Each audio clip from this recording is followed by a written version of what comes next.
享幸福，兔手摇铃聚平安。新春福兔送吉祥，德云欢笑满金门。亲爱的观众朋友们，大家过年好！您现在收看到的是2023年天津卫视相声春晚特别节目。那么今天来的队员都有谁呢？我们请栾队为我们大家介绍一下。我也别介绍了，这样吧，咱让他挨个自我介绍一下吧，好吧？好，来，从这边开始。大家好，我是德云社的相声演员高小贝。欢迎小贝。大家好，我是德云社的相声演员尚小菊。欢迎。大家好，我是德云社的相声演员冯云龙。欢迎。大家好，我是德云社的相声演员杨鹤通。欢迎。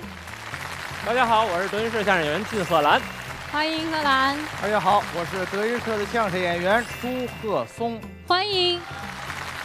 大家好，我是德云社的相声演员，我叫关九海。哇！大家好，我是德云社相声演员张小白。哎，欢迎小白。他们也都介绍完了，这样我这有几张照片，好，让你看你还认识不认识他们，好不好？好，都是谁是谁，好，来，我来吧。您认识吗，栾队？我就认识我自己，别的都不认识是吗？我又看有一特像我儿子。几号像您儿子呀？哪个是您儿子？我能说吗？啊，你能说，你可谨慎一点啊。就这谁说6号？真的6号特像我儿子小时候。谁是6号？不可能，谁是6号？谁是6号？谁是6号？沙娜老师，要说咱们关系也算不错了。杨主任，我错了。咱们也算合作过一次了。哎，从此以后你就是他干儿子了。白捡大胖儿子。哎，先找我吧。我觉得3号是栾队吗？好，基本上就是错了。不是吗？3号是关九海是吗？打小就尖嘴猴腮。哦，那就4号是栾队。朋友们，惭愧了，确实4号是我。4号是栾队，您抱着那是小鹿是吗？对，当时是鹿年嘛。哦，这确实是我。我们再看看第1张，1号，你们猜是谁？哎，你看这个状态啊，这个扭捏劲儿，这个神情啊。哎，等会儿你为什么选择在那朵花那儿照相？当时我给他照的，我带他上公园，看着我长大的啊。小时候父母带着玩，那阵儿没那么多地方可去，都是公园。这不草丛里吗？这不是？这不有花吗？不草丛吗？这不就马路边那月季花吗？对呀。你觉得你是不是属于越长越帅的类型？哎，不能这么说，不能这么说啊！真帅气，帅气。对。我们再看看2号，这不用2号太明显了。我觉得2号小时候就挺好看的，是吧？哎，小时候就帅气，是吧？这是您的高足啊！哎，哇！谢。高小贝这张照片在哪儿照的呀？应该是在照相馆照的，每年都会家里所有人照一个相，然后自己单独照一照片。其实下头这腿呢是这个钉子布，小时候就一看跟曲艺有关。哦，3号，来3号九海，小时候穿的这么时髦啊？是吧？这个是当时我哥哥穿剩下的。这是夏天吗？哥，不是，这是冬天。冬天那个我妈带我去，那会儿北京有那个商场，买完大玩具，吃完大麦当劳。高高兴兴的就上天安门广场去。嗨，你就直接说天安门广场。来，下一张啊！我们猜猜5号是谁？5号就不用猜了。这不用猜。哎，这不用猜了，这太帅了，这个。我们看一下5号的照片，小菊还是这么可爱哇！哎，这张照片有特点哎。尚小菊，那个时候你多高？差不多。来基地才长的，这不也好，再给你轰炸了，就来德云社才长的是吧？来德云社才长的。小的时候是练武术是吗？啊，对，我小时候我来之前一直练武术，后来因为不长就不练了。你这样练武术是不是占便宜？你这面积小，是不是打不着你啊？也不是，是吗？面积小，他拽着你以后你也不好跑，打得更狠，跟小鸡子似的。现在还有功夫在身上吗？有，有，打杨晓通这样打4个，真的，因为杨晓通跑不了，知道吗？对，还有一点，因为练得特别早，是吧？这个童子功，童子功，他现在还是个童子。来，下一张照片。这个长大以后还像你儿子吗？我不希望我儿子长大以后。哎！有些事儿啊，并不是你希望和不希望的，你知道吧？我知道，对吧？有这么一胖儿子多好，你这不劳而获这劲儿。要有杨主任的才就可以。您这当时练的这是什么功夫？我觉得我们这个年龄的人是不是都有这样的照片？我没有，我们没有。我也没有，我没有。因为我给导演发的时候，导演说这个都是不是所有人都说像自己的儿子呀？这个我觉得这就是所谓的那时候的叫艺术照嘛，在照相馆。您这艺术吗？您这来，再看下一张照片。来猜猜7号吧。7号，张小白呀，这是朱鹤松。朱鹤松，因为我这确实是变化太小了，是吧？哎呦，真的，他们这都是小时候的照片。哎呦喂！啊，你这个照片是抹红嘴唇了是吧？对，我是有一个红唇配合这个红毛衣嘛。来，朱鹤松，你当时长大了，这个嘴里边，你这是骂谁呢？不是，我没骂人，我吹那树叶呢，没敢吹这么远。哦，前面有片前面有一片树叶。对，我以为你嘴里有俩炸糕呢。这变化不是特别大，这可以了。原来你是个女孩。鹤松变化不大，我们再看一张。咱们现在啊，还剩一个孔云龙，还剩一个张小白。啊，小白，你猜9号是谁吧？9号应该是小白。9号小白。对。因为这种帽子好像就北京的小学戴这种帽子。小学生好像都有这个。张小白，这是在哪儿滑冰车啊？这是在陶然亭公园。呵，哦，陶然亭。张小白从小就喜欢体育。哎。我们看一下8号。8号，来吧。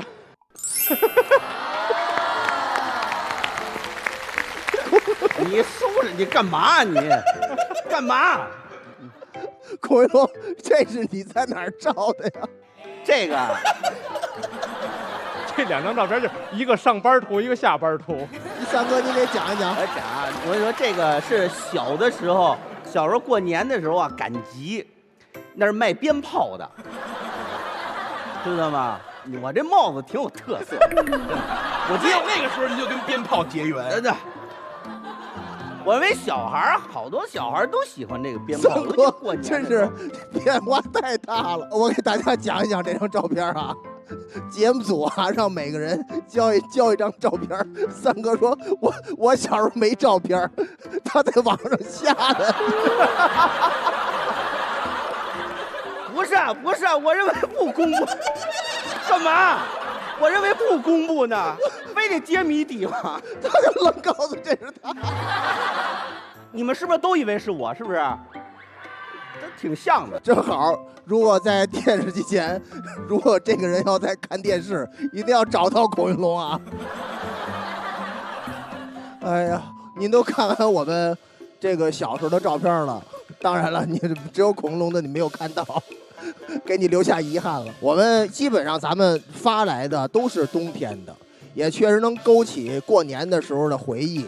然后那边有一个墙，有很多玩具和他们的这个物品，让我们组成了我们这叫青春回忆墙。哎呦，这个好。然后在每段相声结束之后呢，和大家分享儿时的回忆。太好了。那今天其实在我们的舞台上呢，就是大家都能回忆到自己的童年。其实回忆到童年的时候呢，就会想到小时候过年的那种年味儿。对，小的时候过年的年味儿是什么呀？小的时候给我们大家感觉就是大家一家子团聚在一起，然后我们小孩儿都要抢红包，都要收红包。那今天呢，其实在我们的舞台上，也希望所有的队员们都能够拿出你们儿时的那种纯真。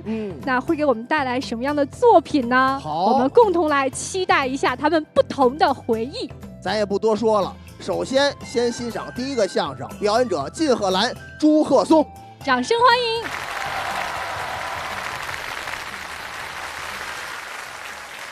谢谢您各位的掌声啊！感谢您，特别开心能够站在这个舞台当中，我们太激动了。当了好几年的观众，哎，今年终于能站在这舞台上当演员给您演出了，都快忘了怎么说相声。都是德云社的年轻相声演员，我的名字叫做靳鹤兰。谢谢您啊，这是我搭档。哎，好多朋友其实对他比较熟悉，是吗？现在挺火的，在德云社哈。看不到啊，姓朱，叫朱鹤松，是我。哥俩都是天津人，是在这里呢，给天津的父老乡亲、老少爷们们拜年了，大家过年好！特别开心呐，真激动。哎呀，尤其过年期间听听相声，哎，更开心。是啊，尤其相声现在，喜闻乐见的形式，哎，观众们都喜欢这种形式，每位朋友都了解啊，年轻人、老年人都爱听相声，逗乐嘛。尤其天津人啊，曲艺之乡，对，更喜欢相声，离不开相声。大部分朋友对于相声的理解呢，就是简单哦，有张嘴就能从事这个行业。哎，有的人他就这么认知的呀，哪这么容易呀？没这么简单。各行各业都有难处，是，相声只是说门槛低一些，哦，稍微低一点儿。嘴里边你要求就有啊，要求什么呀？口齿伶俐，嘴里不能有毛病，有毛病讲不了相声。其次来说得聪明，哦，反应能力得快，必须的嘛。最主要的一点，得有文化，必须肚子里得有点墨水儿。大部分的相声演员吃亏在这儿了。哦，都没什么文化，没有学历。哎呦，这也不怕您笑话。德云社好多朋友都了解，都熟悉。最高学历高中毕业，哎，这算高的了。中专毕业，初中毕业，是，小学毕业，小学肄业，小学都没念完，都这个文化，就这意思。关九海啊，幼本。这什么叫幼本呢？幼儿园本科。你看今天整台节目，相对他们而言，我文化算最高的。哦，您有学历，我学历最高了，是吗？在这儿跟大家伙儿咱不敢比，在这个后台值得骄傲，了不得。中专。最主要的是什么呀？毕业。行了，丢人呐！咱就别往这儿丢人了。毕业了啊？不是，咱这个你在这么多朋友面前啊，说出一个中专的学历，怎么了？这大过年的，你的声音通过这个，都传到千家万户的收音机当中去了。对，咱不是电视台吗？这不？我以为是电台呢。在座的可能有那个有文化的跟这个后台比还怎么着？还了不得了。确实是，你这模样冷笑热哈哈啊！真是大过年的为我们带来了这么一丝清凉的小笑料。瞧不起我？没有，没敢瞧，没敢瞧。你什么学历？大专。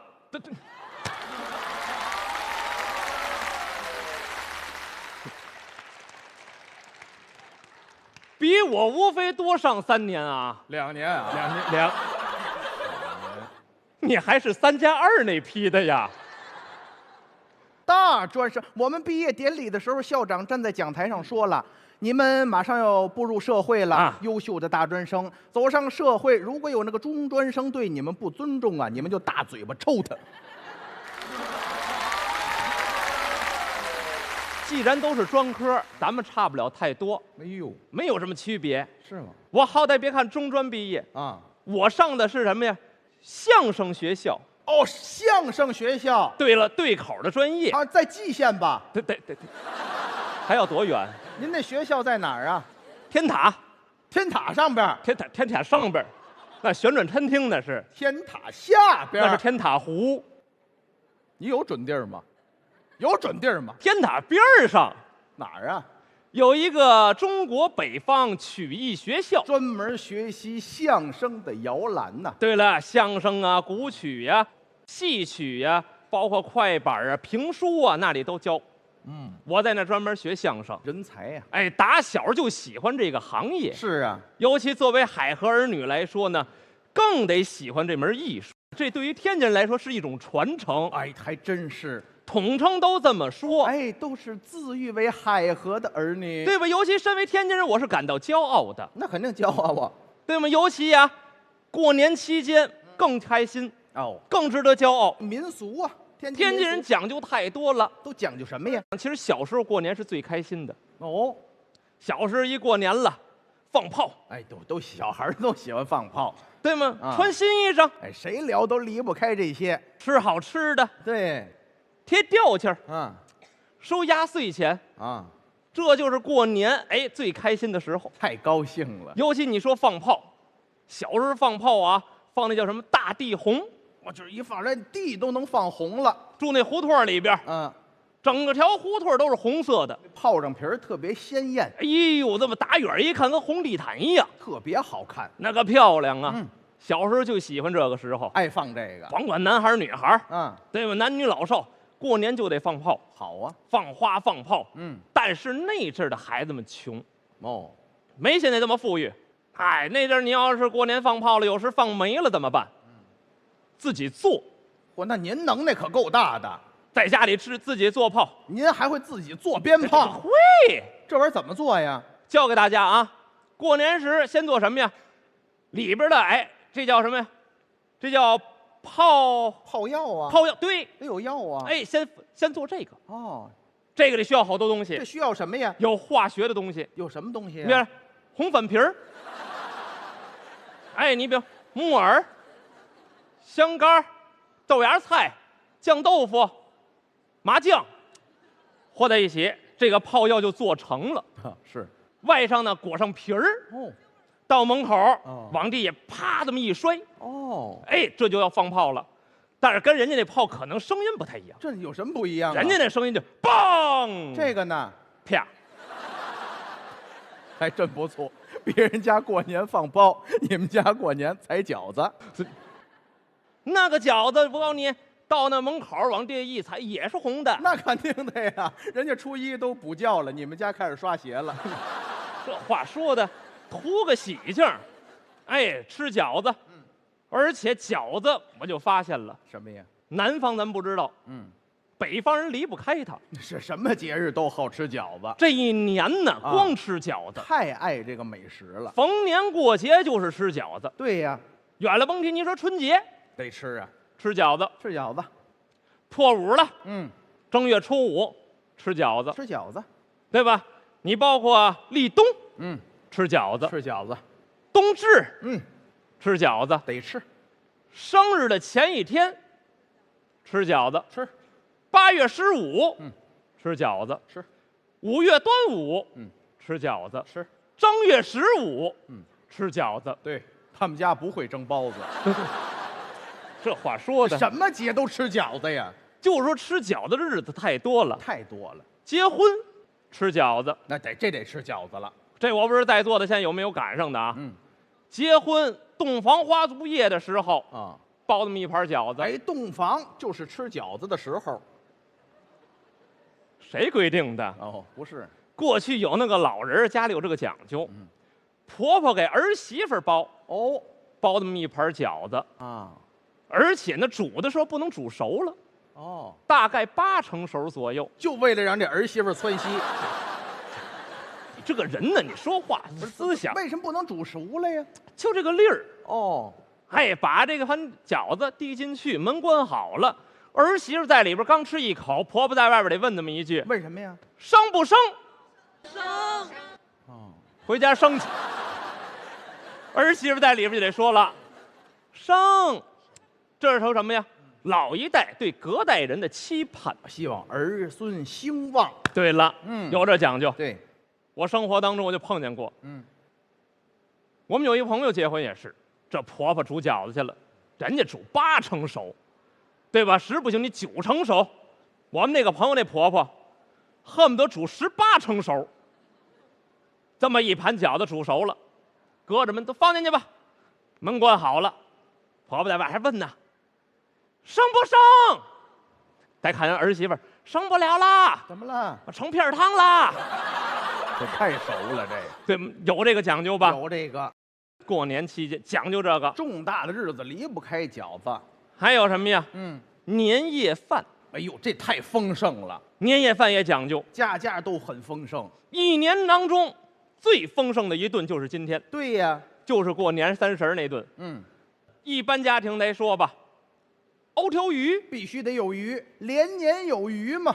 有这好寓意吧？有鱼啊，炖点肉，生活富足，不少了吧？够了，够了吧？对，够了，熬鱼钱就够了，熬鱼就够你了。还得再多点儿啊！哎，反正这爱吃什么弄点什么呀。哎，弄点热菜，弄几个凉菜。有的家庭啊，爱炸个虾片儿。哎，对对对吧？虾片儿过年了，一吃虾片就是过年了。哎，最后呢，煮2盘子自制的那个爆竹，饺子，这就算过年了。对，但是这是旁人家，哦，别人家吃这个，那你们家吃什么呀？蒸羊羔、蒸熊掌、蒸鹿眼儿、烧花鸭、烧雏鸡、烧子鹅、卤煮、卤鸭、酱鸡、腊肉、松花小肚、晾肉香肠。太棒了！别人家过年吃年夜饭，你们家30晚上听相声，还是一个传统相声。过年不让听相声，让听相声啊！我那意思说什么呀？就像相声里说的一样，就这么丰盛，太多了。而且在这个时候吃年夜饭期间，最开心的活动开始了。什么呀？压岁钱。孩子就盼这个呢，太开心了。哎，那阵小时候我最爱听的一句话了。什么呀？这红包啊是给孩子的。最不爱听的呢？妈妈帮你收着，别让家大人拿走了。而且对于我来说，要压岁钱我都有诀窍。什么诀窍啊？不要脸。哦，要压岁钱时不能要脸啊。是。有的那个街坊邻居的、亲戚朋友的，他总忘。人家是压根儿不想给，我得提醒他。这怎么提醒啊？追着要。那还确实不要脸。从初一就找他要。初一怎么要啊？初一就给他拜年啊。他要来不理你这茬，初2接着去。哦。正月15接着去。过了2月2接着去。过完年了还去？什么时候给什么时候算。这不愣要吗？这不就是？实在不给了啊，没关系。干嘛呀？拜年不行了啊，换方式。什么方式啊？运用我的专业技能。什么呀？我给他唱快板儿。唱快板儿。对了，唱快板儿在相声舞台都快挣不来钱了，你还能从亲朋好友当中弄来钱？相声舞台你唱什么呀？哎，传统段子。对呀，在那个时候就不能唱那个传统段子了。那唱什么呀？你得唱他那个爱听的。哦，唱到他心缝儿里去。对了，这个钱你就能要来了。是吗？对了，那您给我们来，我给大伙儿学学，看看您怎么要的钱。过年的时候，这都有诀窍，大伙儿一定要把这快板都学习下来。哦，今年过年了的时候，哎，过2天你们找他们就开始要钱去了，就能要下来了，没有问题。嗨，我看看。嘿，马儿奔跑的声音，哇，嘿，哇，好似金石之声。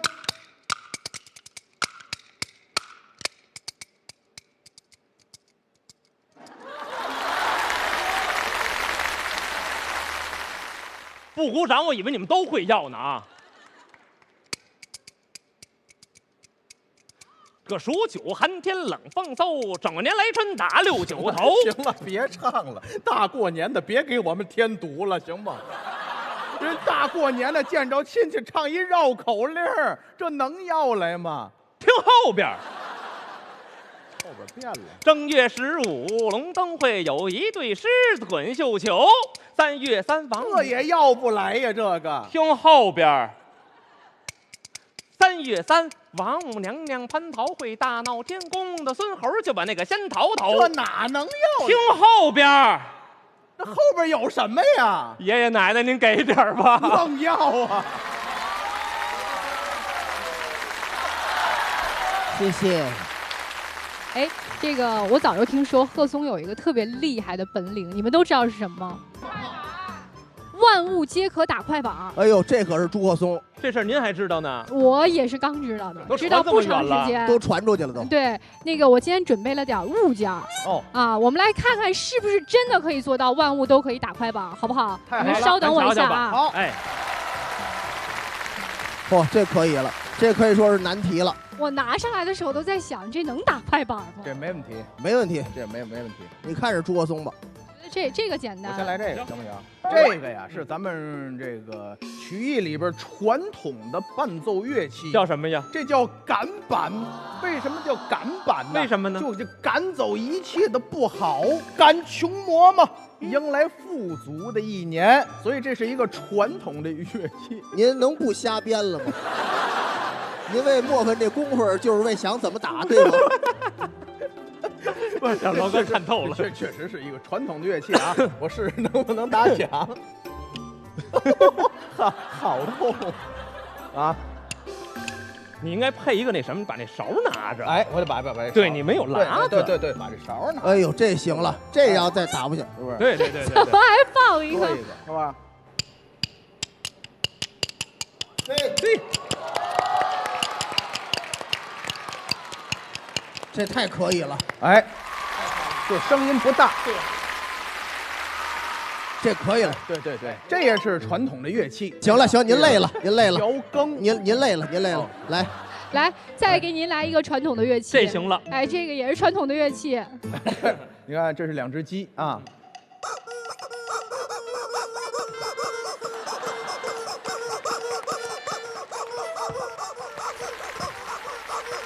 行了，不光你累了，我觉得这鸡都累了，这鸡都给打哭了都。你在家里边就喜欢这些是吗？我确实喜欢。什么只要能出声的就能来是吗？对。这边有一块墙，我问哪个是你们的礼物？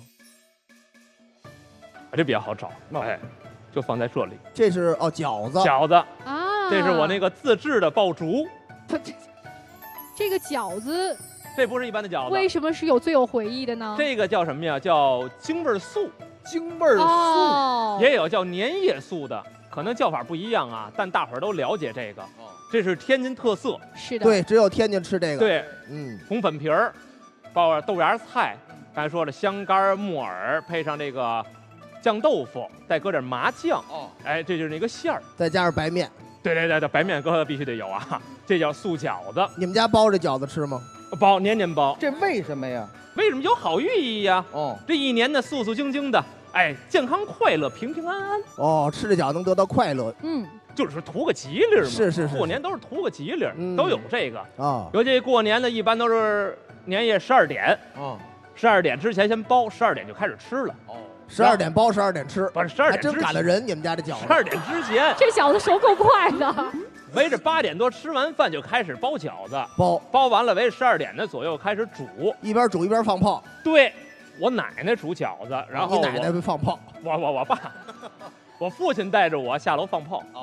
哎，然后回来饺子没了，刚熟刚开锅，早晨的起5更还得吃饺子，还是饺子，接着放炮，街坊邻居看谁先放这个炮，还图个吉利。早晨几点就放炮啊？像我们有时早到4点多就放的。哇，这一宿就根本就不睡，基本不睡了，守岁。对，主要也看着点饺子。对，怕丢了啊。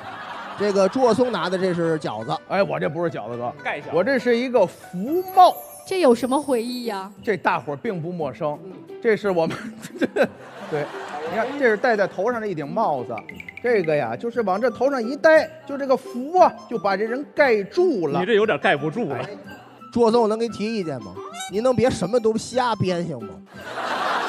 还把福都盖住了，这不写着福字吗？福字福帽，我们天津人非常讲究这个，在30晚上的时候都带着这个。不是女同志带一个那叫聚宝盆呢，聚宝盆，哎，带一花儿；男的都戴上这个福帽。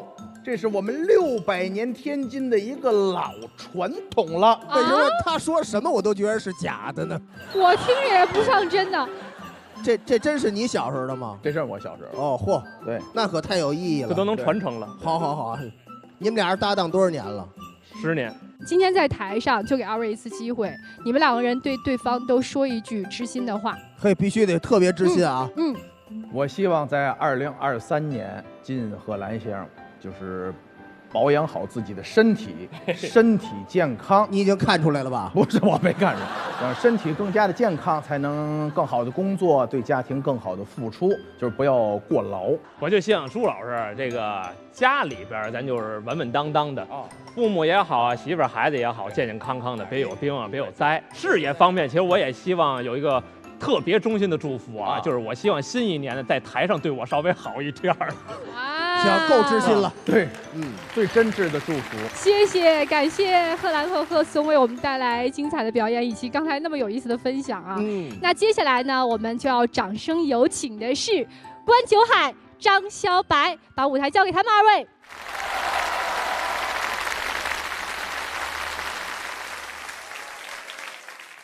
感谢您各位的掌声鼓励。对啊，今年又来到天津演出，没错，尤其又参加这个天津卫视的相声春晚，开心呐，特别的开心。没错啊，很多朋友对我们也不太的熟悉，不认识。做一个简单的自我介绍，您说，加深一下您各位的印象。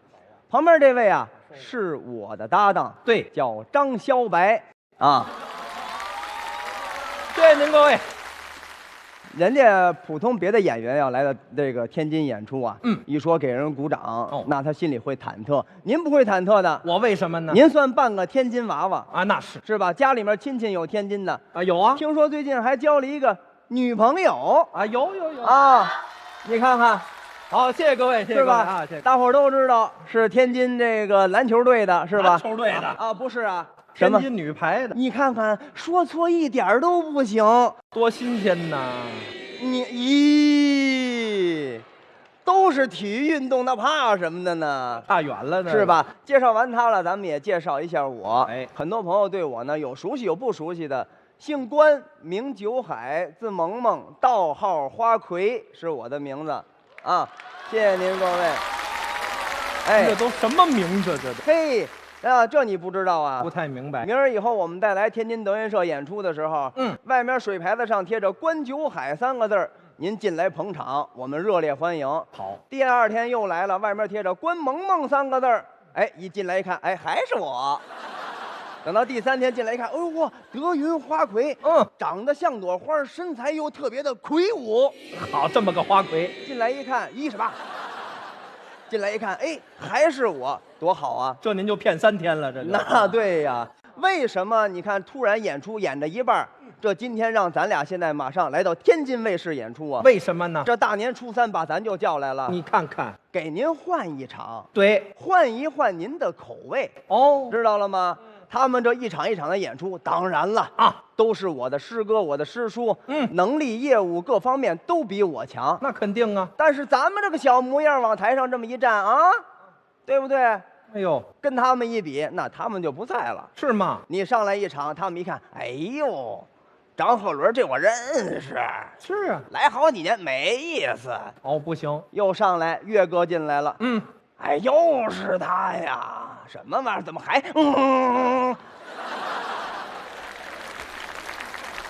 多少年了？台底下观众一喊岳云鹏唱一个啊，下去吧，还啊呢，还就剩5环了，是不是啊？哎，一会儿您到了我这一场了，看见他了。小伙子往台上这么一走，您各位打眼这么一看，嘿，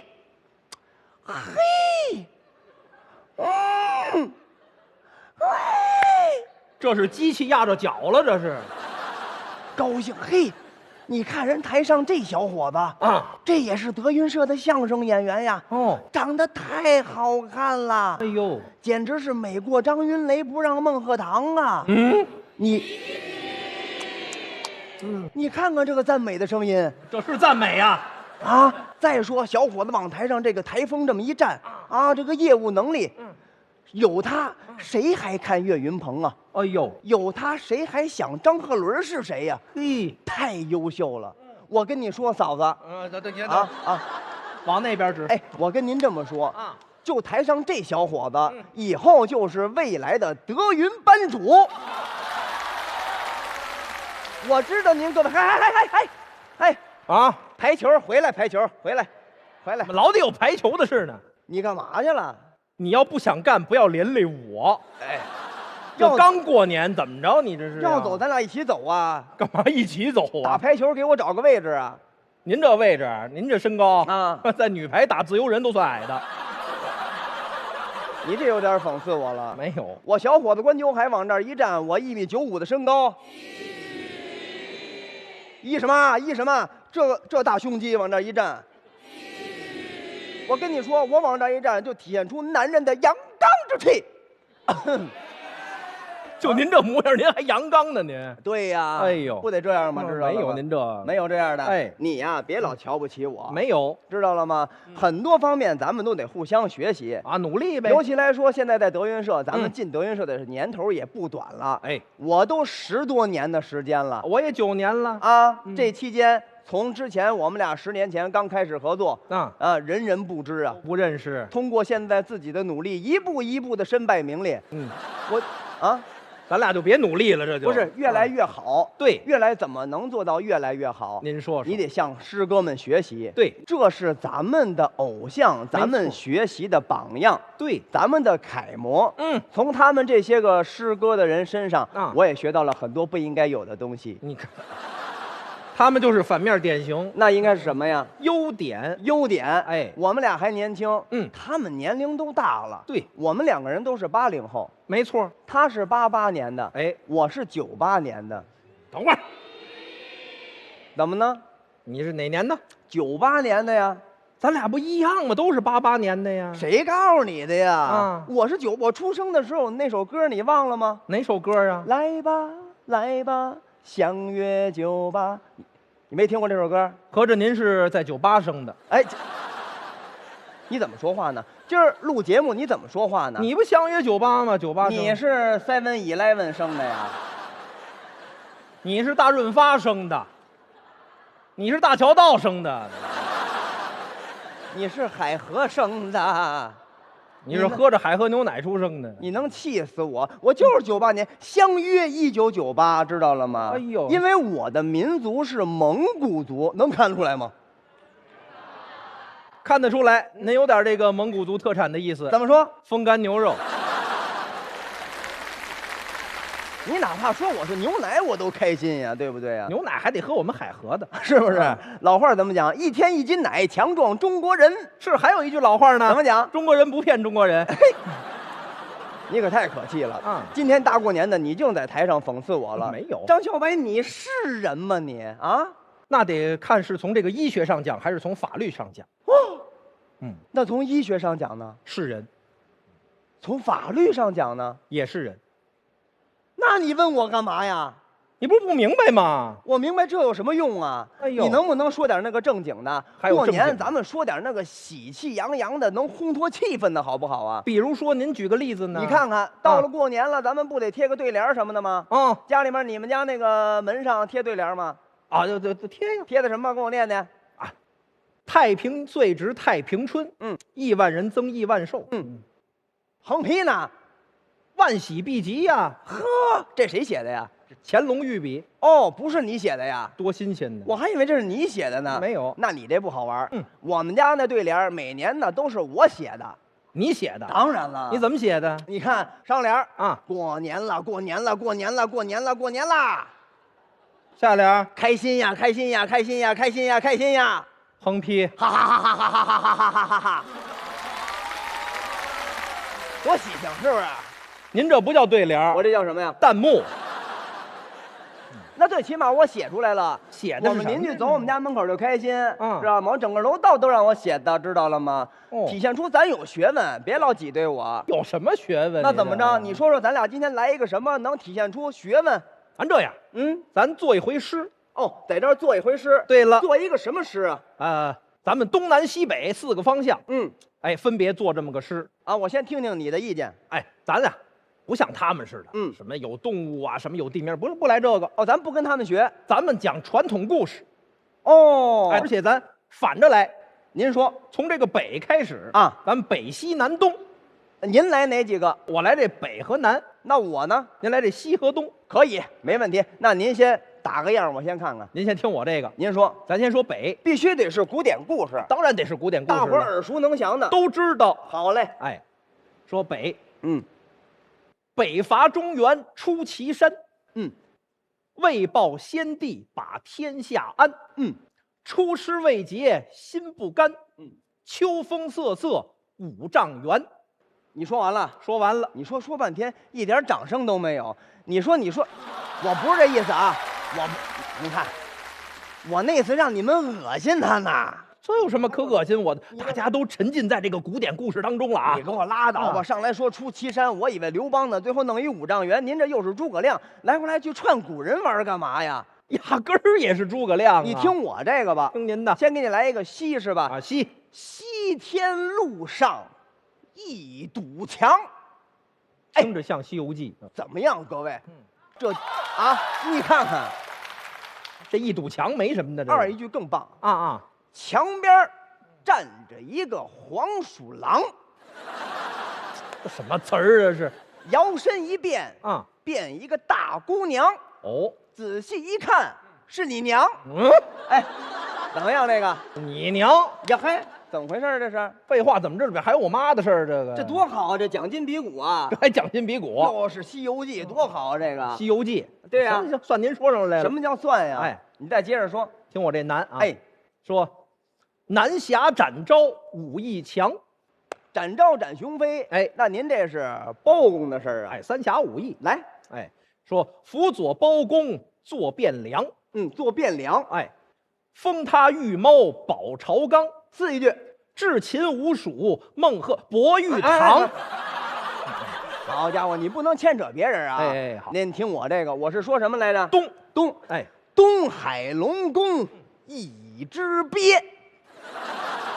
哎，什么词儿啊？您这都是《西游记》呀，《西游记》这又是《西游记》古典故事。东海龙宫一只鳖啊，二一句，出得水来辨你爹。二人双双面前站啊，分不清哪个是鳖，哪个是你爹。去你的吧！感谢二位。关九海是蒙古族是吧？是龙哥，跟我一样，跟他一样，他也是蒙古族。哦，您好，沙娜老师啊。您好，您好。您好，叫错了。蒙古同胞，我们不往心里去，是不是？对。哎，来个小包袱。沙拉老师，这个蒙古族这过年都会吃什么呀？因为我爷爷是纯内蒙人后来这个到北京以后呢，我打小呢，后来也没有机会跟我爷爷回趟老家了，所以呢，具体吃什么，我觉得，老家的人来就带的这些奶干儿、奶豆腐，我最小的时候还真的有老家的人坐着火车，带着半只羊来的，真有这样的，半只活羊吗？别。活羊就别半只了，就哎杀完了的。是啊，您在哪儿过年？每回我过年一般都回内蒙古。那儿有什么习俗吗？就是我们确实像九海说的，我们那个奶制品的东西是一直都在桌子上摆着，不会下去的。对，就你睁眼儿，桌上有奶皮子、奶豆腐。中午的时候呢，也还有；晚上吃饭的时候也还有，就当零食一样，就一直放在那儿，随手抓一把就可以吃。也爱吃？对，爱吃，特别爱吃。今天九海是不是回忆强给我们带来的，就是奶制品，对吧？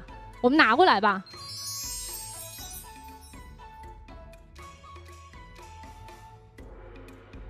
这个是我们要不尝尝吧？这可以吃一块。可以吃。这您先来一块是吧？对，尝尝。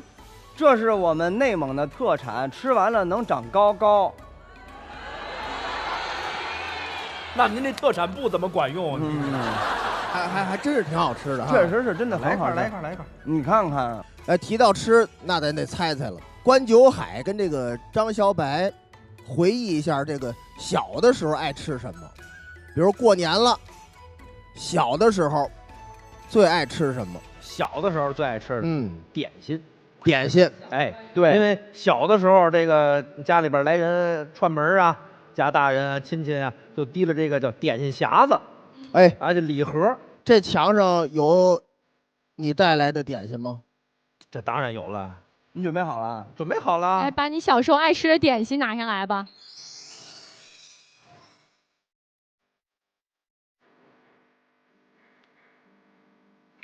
这是什么点心呀？这个啊，这个叫太师饼，这是京八件里边的其中一个。京八件是吧？京八件，这京八件都包括什么呀？京八件，关九海知道吗？你知道？我知道。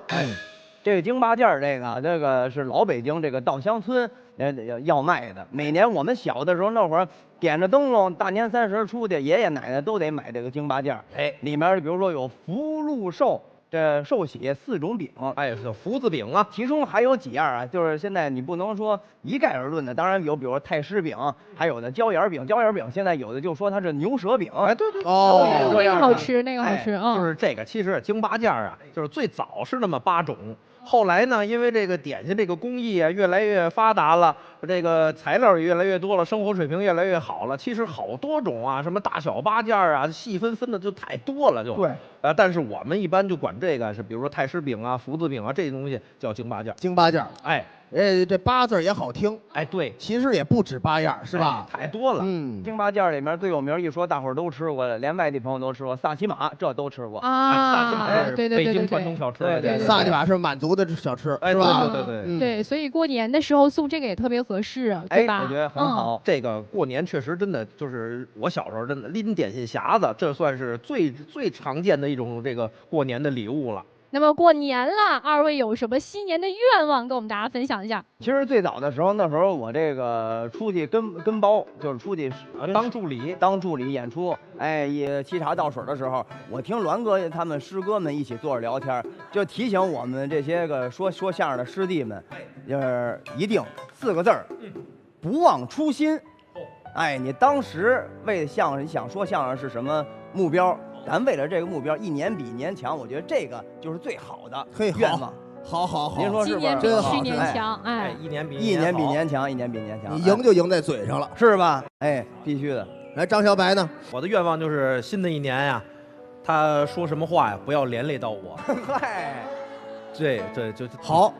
看来这以前说什么话连累过你哈。嗨，我就怕这个。好了，非常感谢九海和小白带给我们大家的分享。那下面要出场的队员呢，是我们小字辈儿的，非常有潜力的队员。接下来呢，让我们欣赏下一段相声，表演者上小菊、高小贝，掌声有请。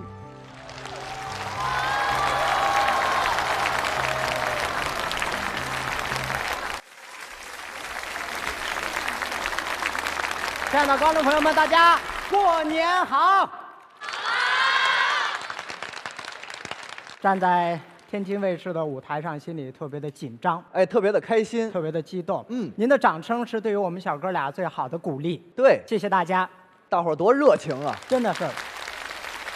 走上舞台呢，请允许我们哥俩做一个简单的自我介绍。哎，应该介绍一下。俗话说得好，人不留名，不知道春夏秋冬。对，等会儿啊，不对，那叫雁不留声，不知道春夏秋冬。太紧张了。雁不留声，不知道春夏秋冬。哎，人不留名，不知道春夏秋冬。这就过2年了，哪儿那么多春夏秋冬啊？那应该怎么说？应该是人不留名，不知道张王李赵；雁不留声，不知道春夏秋冬。确实是太紧张了。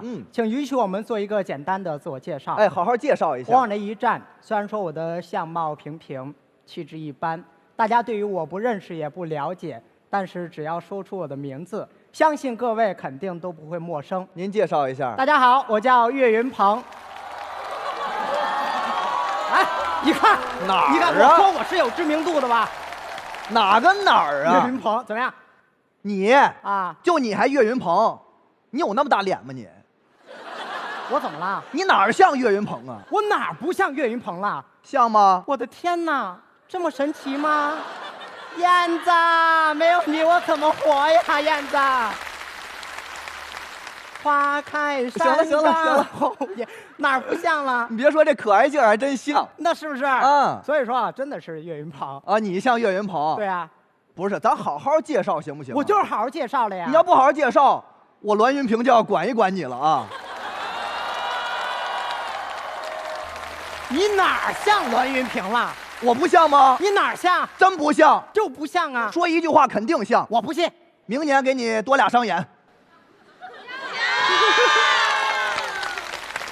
真像啊，真像，太恶心了。哎呦，多仨！哎，你多远点，多仨行不行？你是不是过来给我比个来了？我绝对没那心啊！我跟你比个，我疯了啊！咱好好介绍，好好介绍一下自己。对，我叫尚小菊，哎。谢谢，我叫尚小菊。站在我旁边的这位不叫尚小菊。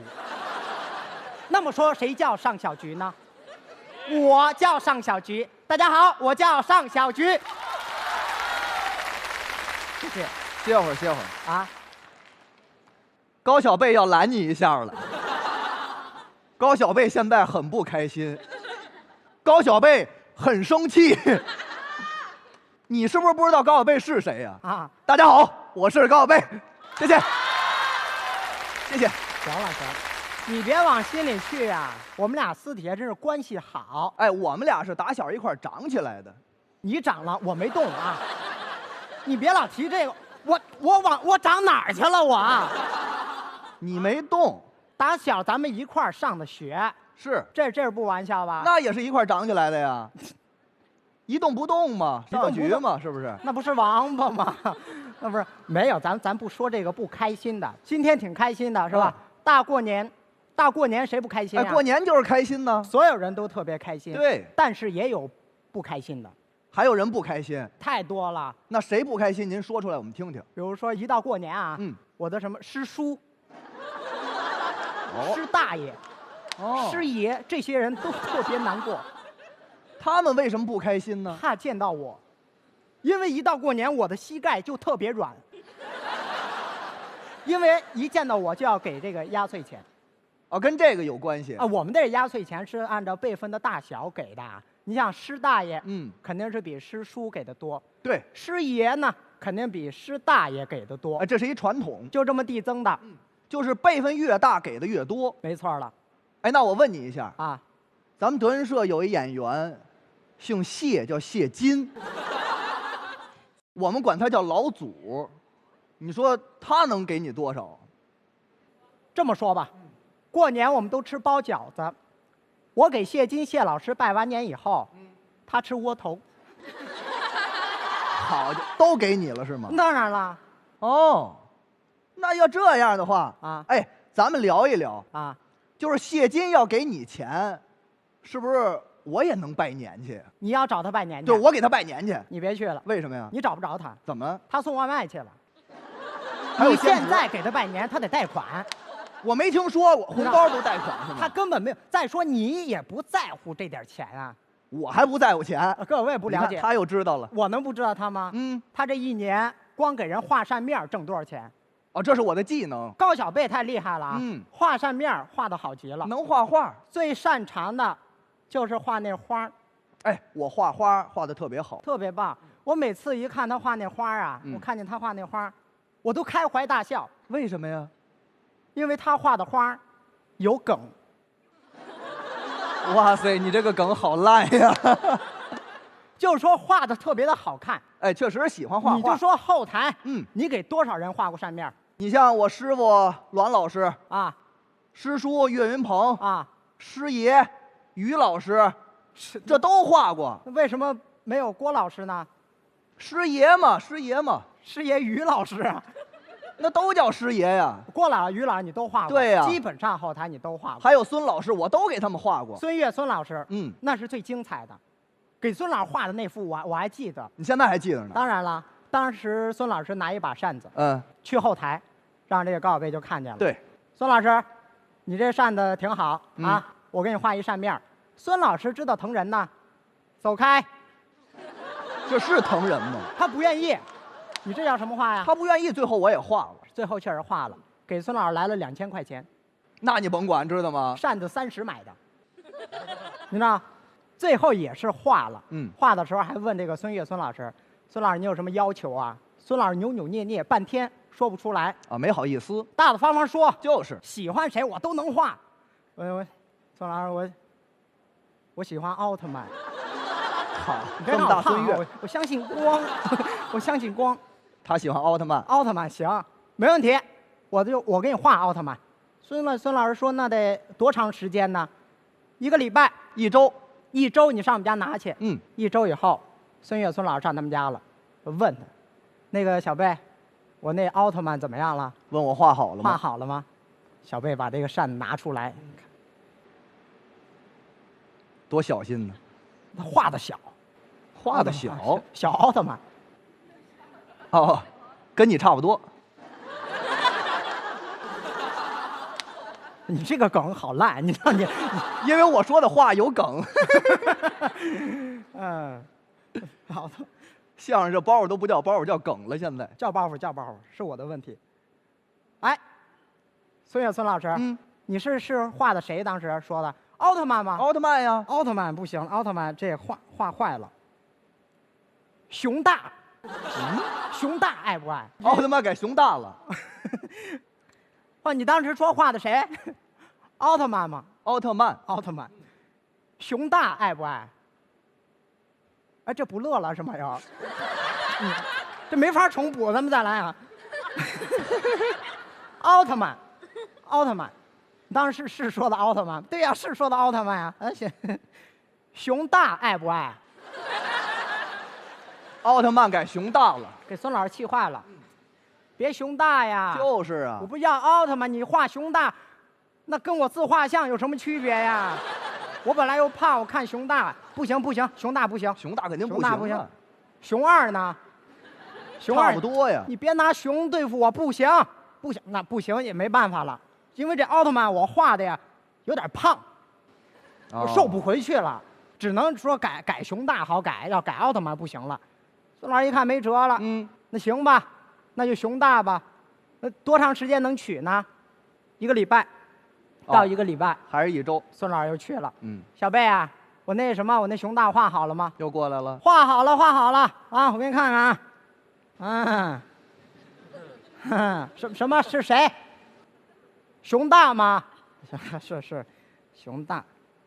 森林爱不爱？又改森林了。大森林，大森林喜欢吗？我不熊大吗？怎么改大森林了？就是啊，不，这熊大呀，画的太大了。太大了，有点就是到处都是。后期改森林好改，那好改吗？好改，画棵树就行。是不是就按森林画的呀？画棵树就是森林了。那行吧，那没辙，那只能这样了。森林多长时间取呀？1个礼拜。还是1礼拜。到1个礼拜以后啊，孙老师又去了。小贝啊，我那森林怎么样了？又来了。行，没问题，没问题。打开一看，全打开了。孙老师，黑扇面爱不爱？直接涂黑了都。黑扇面爱不爱？给孙老师气坏了。就是，你说你这怎么画的？怎么黑扇面啊？这我怎么要啊？黑扇面没关系啊，我给你写金字儿啊。黑扇面还能写金字？能写呀。都写的是什么呀？吉时吉日吉如风，丰年丰月如风增，增福增财增长寿，寿山寿水寿长生，生福生财生贵子，子孝孙贤代代荣，荣华富贵年年有，有钱有运有钱成。您等会儿吧，您这是画扇面啊？我这是小快板。别说了。感谢2位。哎，作为小贝的师傅，在下面听这段相声，栾队您感觉怎么样？我觉得还可以，声音挺洪亮的，哎，是吧？这个特点。这个本来告贝呢也是这个逗哏的演员，对。但是呢捧哏呢，不经常演，是吧？对，所以这个多少还差一点，是吧？多少还差点。这上是不是要求高？也不是要求高，确实是。将及格吧，也就是吧，寄予厚望嘛。对，还有很大的发展，哎，还得进步。尚小菊也是我比较喜欢的年轻演员了，所以跟我们算，他们就算年轻演员了。这不次于喜欢高小贝，真是，他是在这个几个小字演员里边，尚小菊绝对是在语言表达能力上啊，在包袱处理上啊，绝对算优秀的。是，谢谢大家。哎呦，甭谢。来看看2位带来的新春的物品是什么吧，在回忆墙上，你们给我们大家带来的回忆物品是什么？哎，这个绝对是我带来的。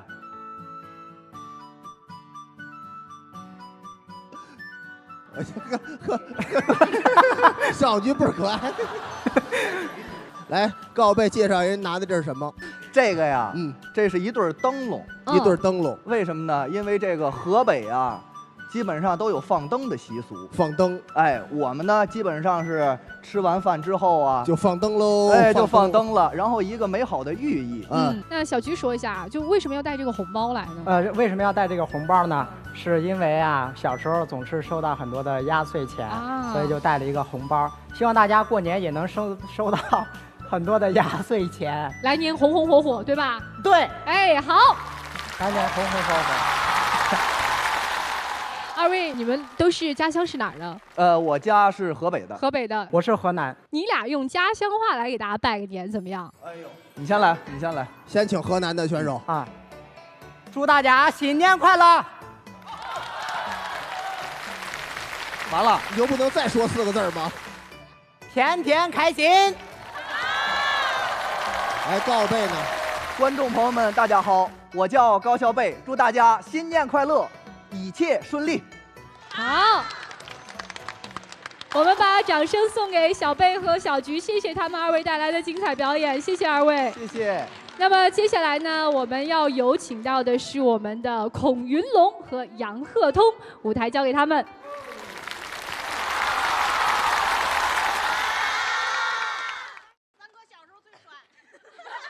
都看着了啊！感谢亲爱的朋友们，太热情了啊！过年了，小哥俩呢在这儿呢，祝大家新年快乐，阖家欢乐。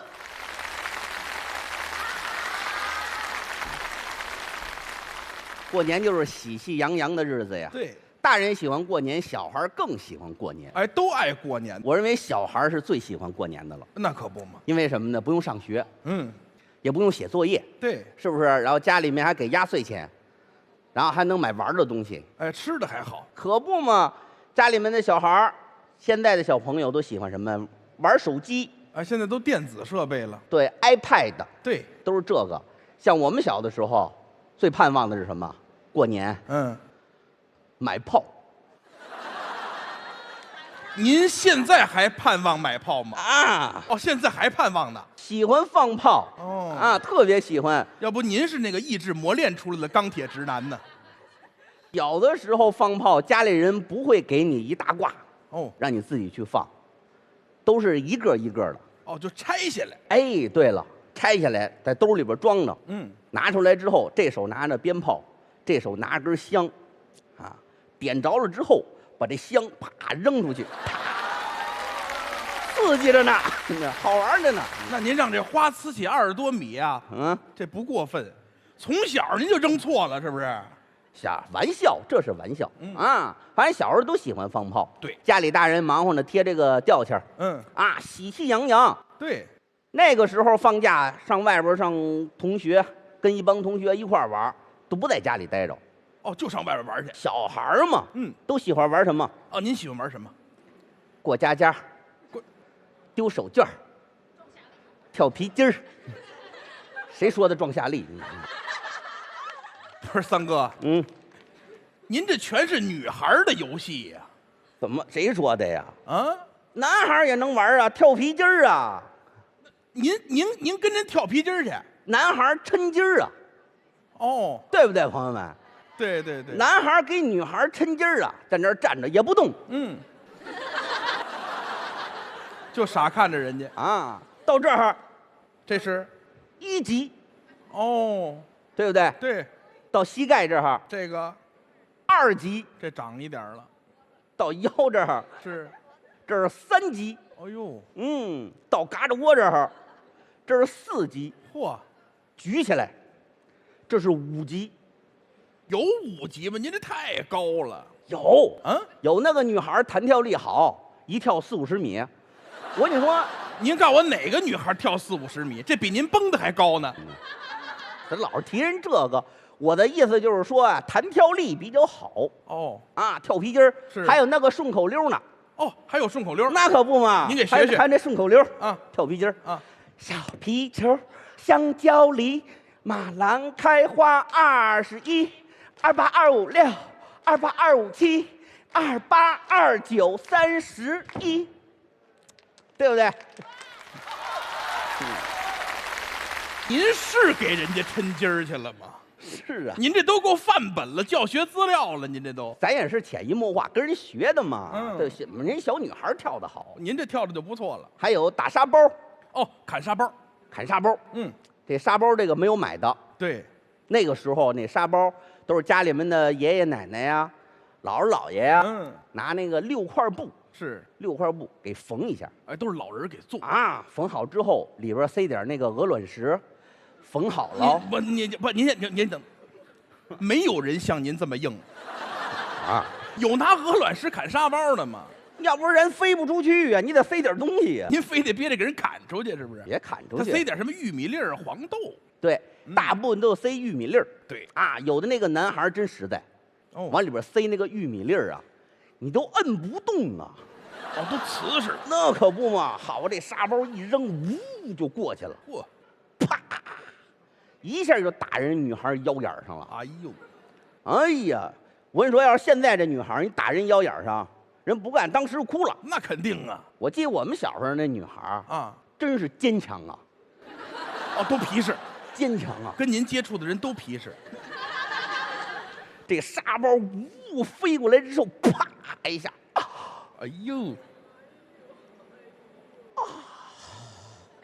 疼得这么沉醉吗？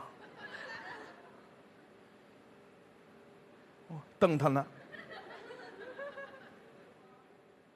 呵，行，回来吧，还给人拧人的警告，掐人警告。你看看这样的男孩，没人喜欢跟他玩。那可不，下手太狠了。哎，下手太狠。还有踢毽子。哦，踢毽也好啊。踢毽子这是奢侈品。嗯，朋友们，小的时候这个毽子自己你做不了，都得买。哎，他手艺不行，花钱都得买去。对， 1块5、2块。嗯，现在1块5、2块不叫钱，但是那个时候1块5、2块，咱小的时候，嚯，那算是奢侈品了。那买根冰棍才多钱呢？那得跟父母得要去，对，跟妈妈得要去，得求。嗯，妈妈，别的同学都有毽子，就我没有。我也想要一个。妈妈，您这不像没有，就买一个。您现在已经趁100多个了，您都。哎，买完毽子之后很高兴。哦啊，都得跟同学们都得显摆。哦，上学炫耀，可不嘛。小红、小蓝、小绿、小粉，看见没有？这是我妈妈给我买的毽子，看见没有？这是世界上最好的毽子，花2块钱买的，你们没有，就我有。但是我不给你们玩，我气死你们！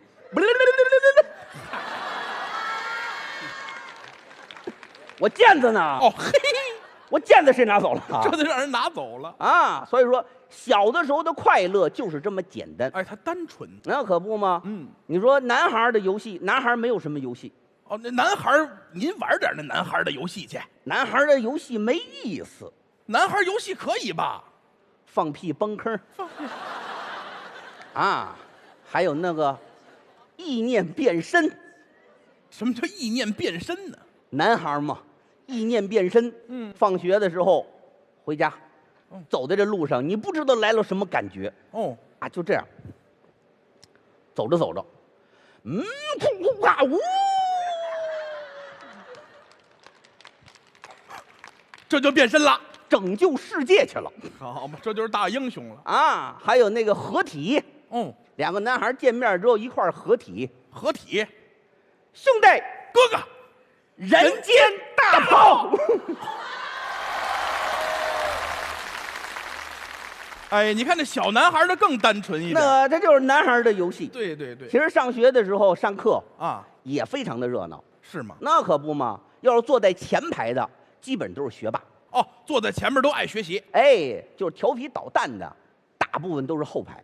后边都不爱学了。啊，后排交头接耳的。还有那个读课外书的。呵。还有在桌子上刻字儿的。哟。卸桌子腿儿的。好家伙，这个啊，这是拆迁办的学校，这是。上课的时候，朋友们，上课的时候第1节课是什么课？这是个互动，朋友们，这是个互动，你知道？不是，不是，怎么？你尴尬吗？有点尴尬。多明白，您哪儿冷不丁就跟人互动？怎么？我是那个捧哏演员啊，像这种情况您可以问我。我把你给忘了。哎，这样你就不尴尬了吗？把你给忘了。哎。第1节课一般都是什么课？我没上过学。干嘛？有毛病啊你！我没上过学，像话吗？花姐，您的尴尬吗？更尴尬了。这个第1节课不是什么数学课，而语文课、地理，不是。哦，什么课？第1节课是吃早点的课。吃早点还有课？那可不嘛！吃早点的课，第1节课得赶紧吃。干嘛非得第1节课吃？第2节课吃就凉了。从小心眼都搁这。哎，也早上起来买煎饼，对不对？煎饼香啊，天津煎饼特香啊，最好的煎饼果子。早上起来搁7个鸡蛋，那都不用搁面，反正煎饼非常香啊。早上起来之后，在课桌这儿下边得藏着，哦，不能让老师看见。哎，紧紧地盯着老师，盯着他，必须盯着他。干嘛必须盯着他？等机会。等什么机会？一看老师背过身去，在黑板上写字的时候。哦，板书了。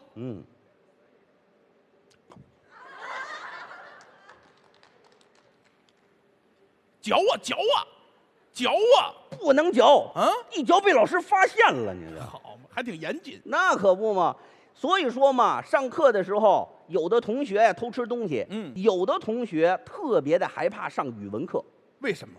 因为啊，他有这个老师跟同学们互动嘛。啊，作词，知道吗？作词啊，就是造词嘛。哎，对了，老师上语文课的时候一讲，同学们，今天咱们讲一讲中国的汉字。咱们中国的汉字博大精深，凡是有3点水的这汉字，都是代表的水域啊，特别的富裕。哦，有3点水的嘛，就都是水域的。哎，它跟这个水域都很有关系，都是非常的富裕。是，比如说江、河、湖、海，还都是水。那同学们，咱们可以提问啊。这个哪位同学都可以提出来哪个字代表的是这个水域？哦，让大家回答了。哎，大家可以强烈回答。都积极吗？可不吗？我当时也积极。哦，你也积极。老师，溪，溪，小溪潺潺的溪。哎，这也是水。水的老师说好。孔云龙同学表现得非常棒。你看啊，一会儿罗文平又站起来了。老师，洋。洋哪个洋？洋，海洋的洋。哦，海洋这也是水呀。啊，老师一夸，哎呦，好，这孩子真聪明。太棒了，太棒了，你坐下吧。对，这时候杨鹤通憋不住。哎，瞧咱们的了。杨鹤通腾一下子站起来了。有文化呀。老师，什么？说呀。沙漠。哦，我去你的！来，我们舞台中央请。谢谢二位。现在回忆墙还有2样东西，你们认领一下吧，好不好？好，来，对，你们把各自的拿过来。哦，一个是炮仗，一个是对联儿，还真喜庆。哎，我们俩都是红的。对。哎，为什么要拿这炮仗呢？孔云龙，你先说吧。因为我喜欢炮仗。真的。喜欢炮仗很刺激。哦，为啥？你跟炮仗是有什么故事吗？哎呀，这个故事太多了。您就捡那个崩得最狠那说。09年对吧？09年呢，师傅家呢买了很多的炮仗，也非常的大，那个花，那个，然后就给崩天上去了吗？把谁崩天上去了？把我嘛，把我给崩天上去了。花儿没上去，你上去了。我上去了之后，然后脸都黑了，头发也没了。啊，炸的都黑了，都眉毛都没了是吧？没有了，全都没有了。这怎么发生这意外的呀？就然后跟烧饼一块儿点嘛，我点着了之后，我还问烧饼，我说你这着了吗？他哦，你要不问那区可能就跑了啊。当时我从家往这个放炮的地点去拉那个花去，我还没到放炮的地儿，孔云龙已经去医院了。哦，就那年你也见证这个过程啊？我没见证。我是从来不放，因为我知道早晚一天都有人上天。我不敢放，所以我就管运输啊。人家放我躲特别远。啊，这算胆大的。孔云龙是他就爱放，那小时候那照片都是在那大街上买炮吧。来，杨鹤通讲讲吧。哎，我写了一副对联儿。嘿，好，写的不是很好看哈，就是。代表一份心意吧，因为这是自己写的。对，因为我比较喜欢写字儿，对联儿，对联儿，对联儿这个东西我比较喜欢哈。给我们念一念吧。哎，来，我给你拿一个。哎，这哪是上联？哎，这边是上联吧？这边是上联。哎，这边是上联。拿的是上联。对，虎啸威势，八方四面。下联，玉兔送福，万户千家。哇，好。这个你们有什么新年愿望呢？我的新年愿望就是多登台，多跟我们亲爱的朋友们多接触，然后你不是不敢跟大家说话吗？台上我得敢呐，台上我得说呀，得就是多给大家伙演出，多带来好的一些个作品，然后抽出时间来呢，也多陪陪家里人。对，好，那二位给大家拜个年吧，好不好？祝大家新年快乐，万事如意，身体健康。杨主任。那祝大家一顺百顺，兔年大吉，给大家拜年了。谢谢，再次感谢二位啊。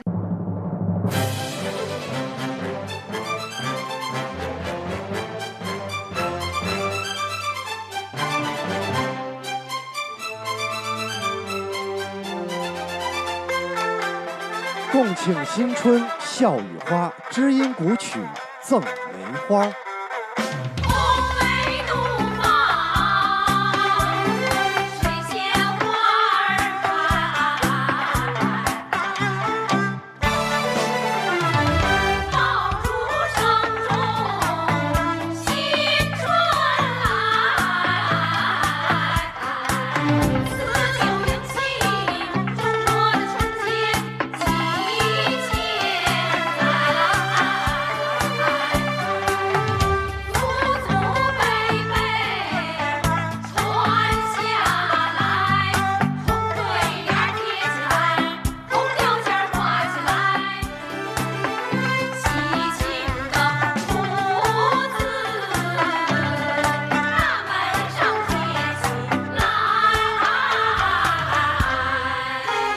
彩圣华灯迎新春。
胜日寻芳似水滨，无边光景一时新。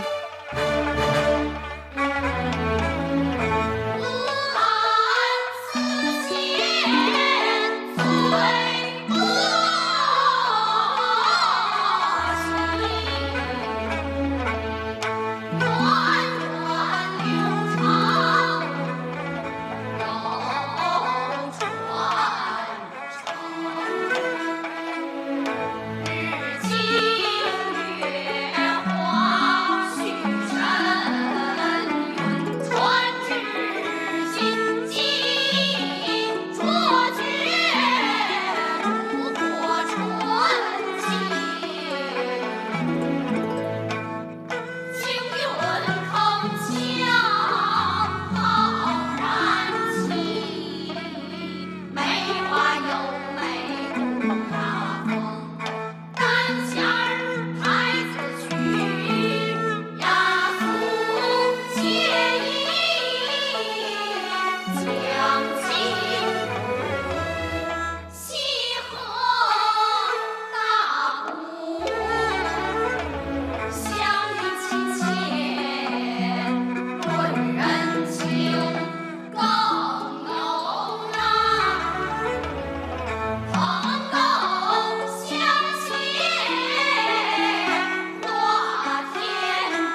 好的，我们本期的节目也接近尾声了，我们再一次把掌声送给我们所有德云社的师兄弟们，谢谢。